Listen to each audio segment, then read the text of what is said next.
ఆ పిల్లవాడికి కళ్ళ వాపు జబ్బు వచ్చిందనమాట. చాలా అల్లాడిపోతున్నాడు. ఈ కళ్ళ వాపు రావటం వల్ల ఎన్ని మందులు వాడినా తగ్గలేదు. పాపం అతని బాధను చూసి ఇంట్లో వాడు కూడా బాధపడుతున్నారు, తల్లిదండ్రులు, ఇంకా వచ్చిన బంధువులు. పాపం ఎన్నో హాస్పిటల్ తీసుకెళ్లారు. చిన్న చిన్న హాస్పిటల్ ఉంటే అక్కడ కూడా తగ్గలేదు. ఇంకా పెద్ద హాస్పిటల్ దగ్గర తీసుకెళ్దామంటే ఆ రోజుల్లో పెద్ద హాస్పిటల్ లేవు. ఏదో నాటు వైద్యాలు అటువంటి వాడే ఉన్నాయి కానీ పెద్ద హాస్పిటల్ ఎక్కడ లేవు. వాళ్ళు ఆ పిల్లవాడి బాధ చూసి చాలా ఇబ్బంది పడుతున్నారు. కళ్ళన్నీ వాసిపోయినాయి, ఎర్రంగా వచ్చినాయి, కళ్ళు దురద పుడుతున్నాయి, చాలా కళ్ళ నీళ్లు కారటం, ఇవన్నీ కూడా చాలా సమస్యలు వచ్చినాయి కళ్ళకి. ఇక ఆ పిల్లవాడు తట్టుకోలేకపోతున్నాడు. ఒక్క రోజంతా చూశారు. పాపం ఎక్కడ వెతికినా అతనికి సరైనటువంటి ట్రీట్మెంట్ జరగలేదు. చాలా బాధపడుతున్నారు వాళ్ళ ఇంట్లో వాళ్ళు, బయట వాళ్ళు. పాపం ఏమిటి పరిస్థితి, ఇతనికి ఎందుకు ఇలా జరిగింది, ఏమిటి కర్మ అని చెప్పని ఎంతో మంది బాధపడుతున్నారు.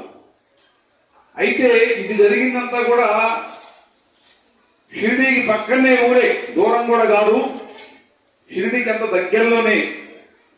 అయితే వాళ్ళు అంతకుముందు బాబా ఇలా చేస్తున్నాడని కూడా వాళ్ళకి తెలియదు.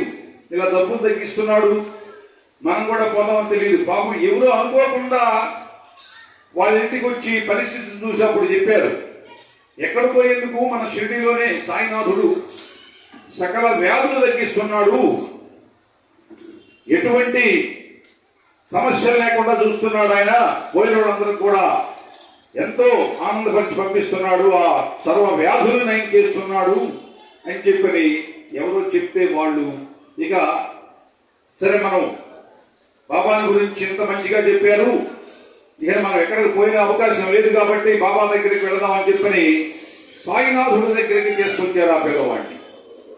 బాబా చూశారు.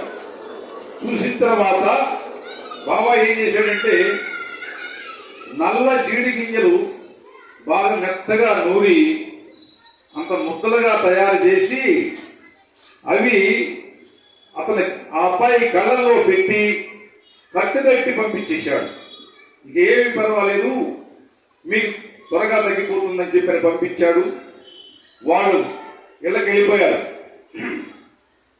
మరుసటి రోజు పొద్దున తీసుకొని రమ్మన్నాడు బాబా. రేపు పొద్దున తీసుకొని రండి చూస్తానన్నాడు. ఇక తెల్లారి పొద్దున బాబా దగ్గర తీసుకొచ్చి ఆ కట్లిప్పది చూస్తే కళ్ళు పూర్తిగా బ్రహ్మాండంగా కనపడుతున్నాయి. ఆ నొప్పులన్నీ పోయినాయి, ఆ కళ్ళని నీరు కారడం అంతా పోయింది, ఆ వాపు పోయింది, అన్నీ పోయినాయి అనమాట. ఆశ్చర్యపోయారు వాళ్ళు. ఆహా, ఏమిటి బాబా లేలా, అద్భుతంగా ఉంది. నల్ల జీడి ముక్కలతోటి మెత్తగా చేసి ఆ జబ్బు తగ్గించాడు, కళ్ళ జబ్బు, వాపు. సాయినాథుడు మామూలు విషయం కాదని చెప్పిన వాళ్ళందరూ కూడా బాబా పాదాల మీద పడిపోయారు. మహాత్మా, నీ దయ వల్ల మా వాడికి పూర్తిగా జబ్బు నయమైపోయింది, ఇప్పుడు సంతోషంగా ఉన్నాడు.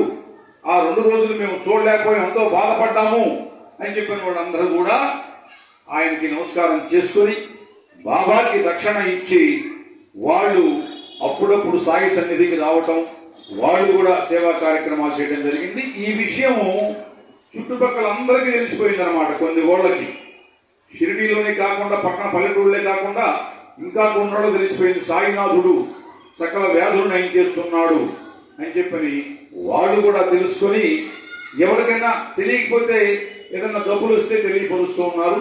ఆ విధంగా మహత్తరమైనటువంటి ఆ లీల, ఆ జబ్బును సాయినాథుడు తగ్గించడం జరిగింది అన్నమాట.